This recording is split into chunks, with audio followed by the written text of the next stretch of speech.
The next event of the day is the men's 200-yard butterfly. It's the men's turn. Lane 3, Justin Switzer from Nebraska, a freshman. Ryan Bell, we saw him win the 50 free earlier. He is in lane 4. Mark Wade of Missouri is in lane 5. Peter Girardo, a sophomore for the Huskers, is in lane 6. Joe Hortua, a freshman for Missouri, in lane 7. Steve Keller, we saw him earlier today. He has a strong performance. A sophomore for the Huskers is in lane 8. And Bill Murray, a junior for the Huskers, is in lane 9, rounding out the field. This will be a good race. The swimmers to watch are in 4 and 5. Ryan Bell for Nebraska, Mark Wade for Missouri. Ryan swimming an off event. He was last year's Big 8 champion in the 500 freestyle. We'd look for Ryan to probably be the favorite in this 200 fly. Mark Wade of Missouri is another swimmer to watch. He is in lane 5. The Big 8 record set back in 1984 by Scott Halliburton of Missouri, 1:48.02. The NCAA qualifying mark, 1:47.77. And this was an event that we see in lane 9. That's Bill Murray. We had a false start there in the field. Very important for all the swimmers to come down together very smoothly. The starter will try not to let any of the swimmers have an advantage getting off the block first or rolling on that start.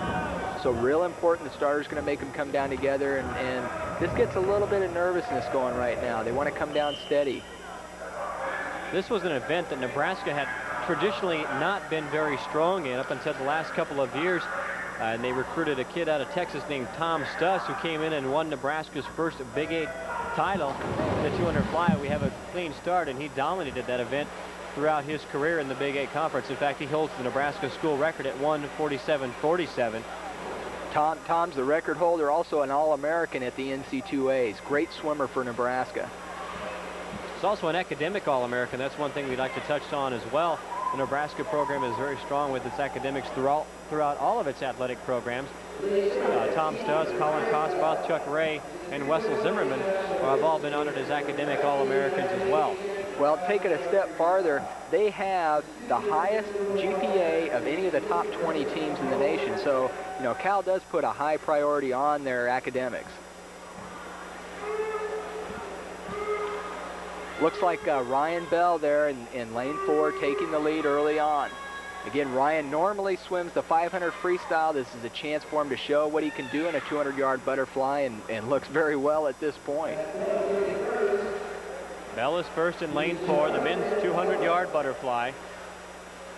Lane 6, Peter Girardo, a Nebraska sophomore, is in second. The team scoring, as it stands right now, Nebraska leading the women's 85-19, and then the men's race, Nebraska well on top of Missouri, 94-10. So the Huskers are swimming away with this Big 8 conference duel.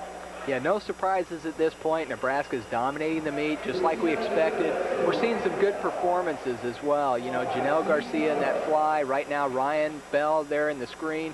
He's swimming a good 200 fly right now. Ryan's a senior this year. He wants to go out winning each dual meet and winning the Big 8 championships and repeating as an All-American like he has twice before.